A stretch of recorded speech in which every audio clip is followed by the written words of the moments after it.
I have a new pH meter, so I'll run you through a quick lesson on how to calibrate it. In case you're not sure of what the temperature is of the water, of the calibration solution, to make sure you're aware of the corrections, I just stick that which is from the buffer solution packet, which shows the temperature corrections. Fortunately, the camera's not going to focus due to the shininess of the paper. That tells you the minor changes that occur during the temperature corrections. If you're not sure how to, or if you're unsure what the temperature is, use your smartphone if you have one. That's 20. So that's outside. That's pretty much going to be the temperature of your water as well. Now, if you get,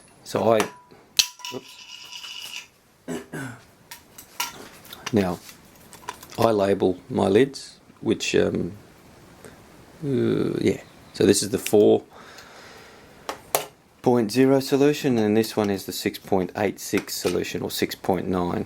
But in case I get the lids mixed up, I use a bit of pH paper,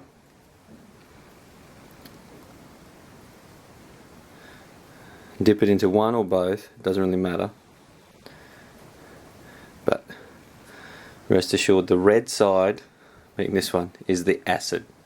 The neutral, or 7 solution, roughly 6.9, is the green paper.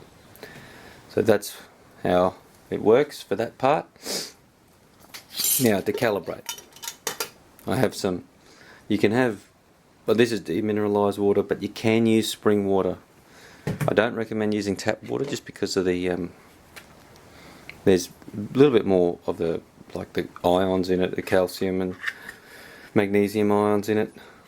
So first thing, well, it doesn't have to be on, but dip it in the water. And I don't have any, I do have some paper towel. Try and dry off the probe as best you can. Doesn't have to be perfectly dry. Then turn it on, and in the 6.86 or 6.9 solution, do that first. Now you wait 1 minute. Okay, it's been 1 minute and it's reading 6.4. So now we make the changes. So with your screwdriver, in the back there's a tiny dial, and you just see the tiny dial, and I'll try and do it as best I can in the solution, but at the moment it reads 6.3.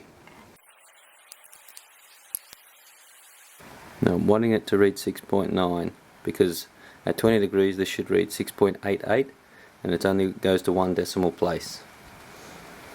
Sorry about my hand in the way. There.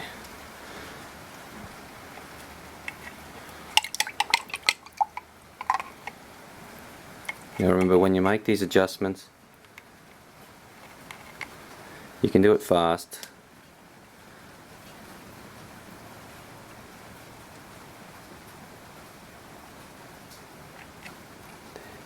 So reading 6.9, but leave it a little bit just to make sure it doesn't change again. So I'll leave it about 30 seconds. Okay, 30 seconds. Now it's up to you if you want to dip it back in the water to rinse it, but I just dip it straight into the 4.0 buffer solution. If you want to know why, because there's the 9.0 solution as well that you can buy. If you want to know why we calibrate between 4 and 7, It's because that's where our brewing water should be about 5.2. So that's why you calibrate between the two.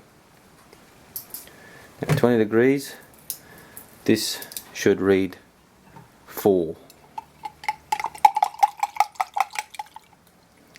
It's currently reading 4.1, but we'll just leave it. See if it moves down by itself.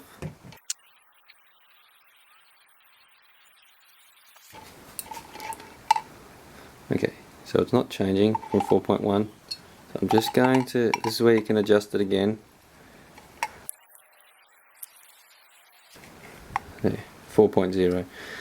Now because we are aiming for 5.2, that's closer to 4 than it is to 6.9. So we want it to be more accurate with the 4 buffer. Alright, and that's how, once you're done with that, put it back in the water. Turn it off. And then just make sure you put the right lid on the right buffer solution. This should keep, just at room temperature, that should keep for at least a year, provided you have a clean electrode when you go in. So make sure you rinse it in the water every time. Alright, now let's get on to the brew day.